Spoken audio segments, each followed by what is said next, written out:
This is accessing Clear Correct or Invisalign on the computer, accessing a case, and what do we do with the case? Okay, so you'll pull up the internet.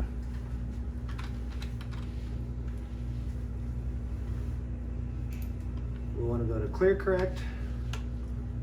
It's the doctor's portal sign in. The information should be automatically populated in all of the computers that we use already. So we log in. We click login. We select which patient we're going to pull up, and it's going to give you all these ads ahead of time. So you see you have to go below the ads and the patients will be there. Pull up the patient that we want.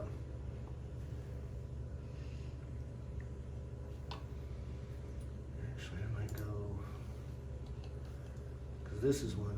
Did we start her yet? This one.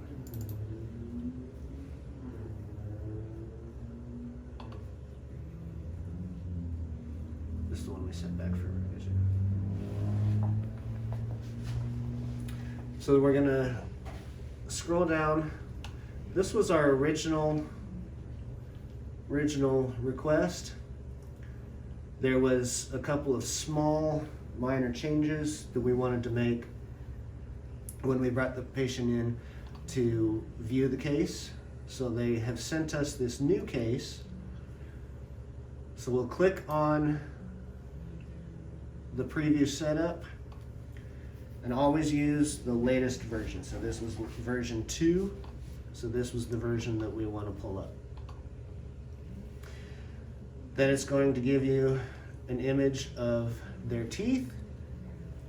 I think he rolled the top of it forward Yeah. to make it get big and So rolled I it used back to the- make it get small. The roller on the mouse to enlarge the size. It just makes it easier for your patient to see. When we're presenting a case, a lot of times I will send the internet over to the other monitor so that it's on doctor's side when we're presenting a case. How do you do that, Dan? You click at the top and just drag it over to the other monitor. It's turned off right now. And then so it it's- goes over to the other screen. Okay. And Then how do you get it back? You can always just drag it right back Okay. and make it full screen. It has to be, it can't be full screen to drag. You have to click the box. Yeah. And when you start dragging it, it's gonna make it. You click the minimal box. And then you just grab and hold and drag. And then you can And now it's over on that full- screen. Full screen it on the other side. So for ease of our purposes today, we'll just keep it on this side. Hey, babe.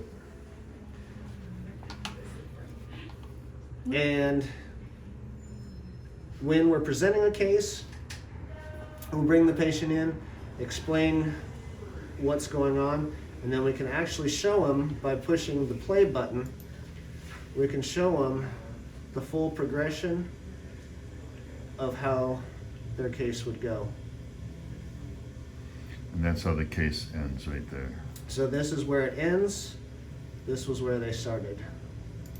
And I'm getting to those just by pressing the next You're button. done. 5 minutes. Okay, tell them right there. Yeah. Here, here, here.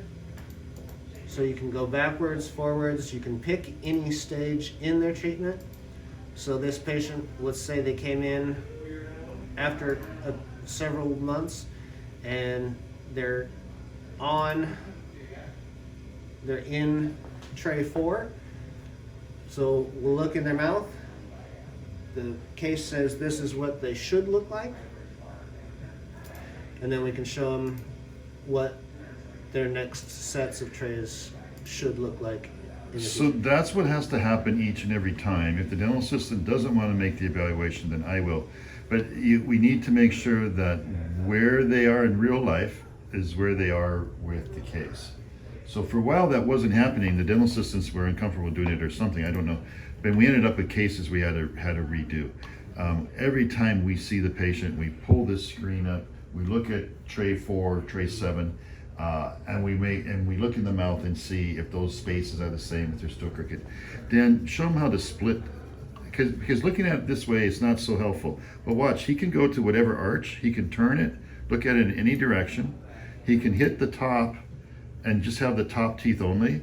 And now if he pushed our retainer, watch, the top teeth will just change on us. See, it just changed immediately and got whiter. I don't know if everybody saw that or not. Okay. Anyways, and that's how you can tell. So if you're wondering, does it match? You have different ways to look. If he wants to see the bottom, he just clicks on the bottom. There's the bottom teeth. And now he goes to like tray 4 or something, and he sees that they're still crooked at tray 4. He looks in the mouth. He sees they're still crooked in the mouth like that. So we go, okay, yeah, you're moving the right way. Okay. Or you can look at it from the side, the other side, or straight on. But you can always move it around 360 degrees, any direction. You can look behind to make sure there's going to be enough room for their lingual retainer at the end. Okay, so the blue things there are called engagers.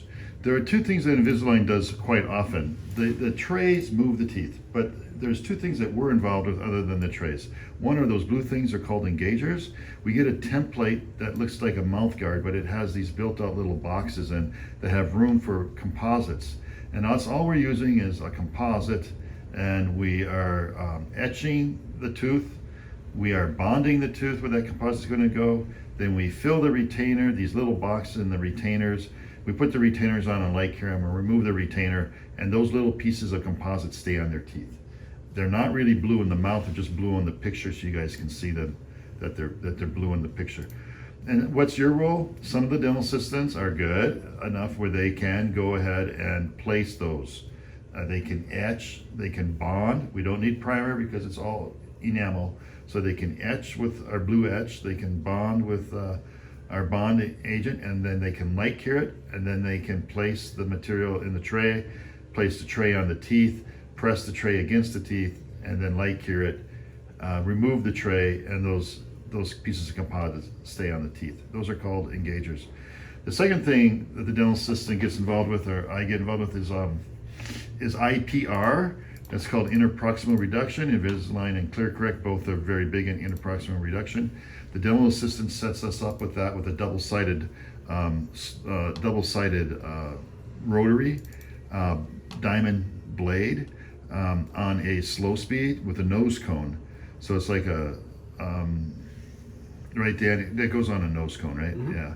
And we tend to use we should always stock a single-sided blade and a double-sided blade, i.e. the diamonds are on both sides and the diamonds are just on one side.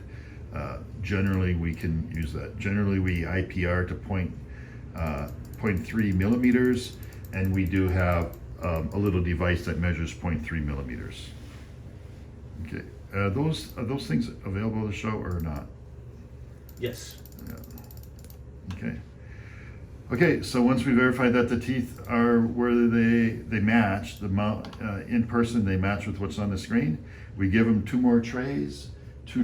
They wear a tray each tray for 2 weeks. We mark on the plastic of the envelope what date they are to change out so they don't get confused. It's always just 2 weeks from the date they change from one, they change into the next one. And we mark that on the envelope so people can understand what date they're supposed to put them in. Most people are super compliant. They're mostly grown-ups. They're paying for it themselves. They have a high interest in completing the case, and they do what they're supposed to do. Okay, so then we give them 2 more trays. We make an appointment that day for them to come back in a month. Sometimes we can go 3 trays. Generally we go 2 trays. It takes a really motivated person that we don't have any doubt is really able to do the job and understands what they're doing to go 3 trays, which is 6 weeks. Okay, and then we make the appointment that day and give them the trays. We seat the one, give them the bag with the other. The trays do get saved. They get either saved by us or by the patient. We encourage the patient to save them. We don't want to end up with a whole bunch of trays sitting here. So we encourage the patient to keep them. This is the indication of the IPR needed.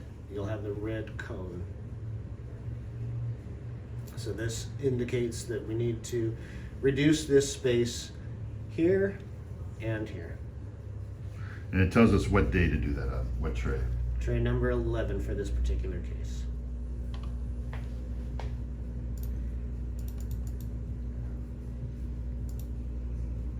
And then at the end, everything comes off.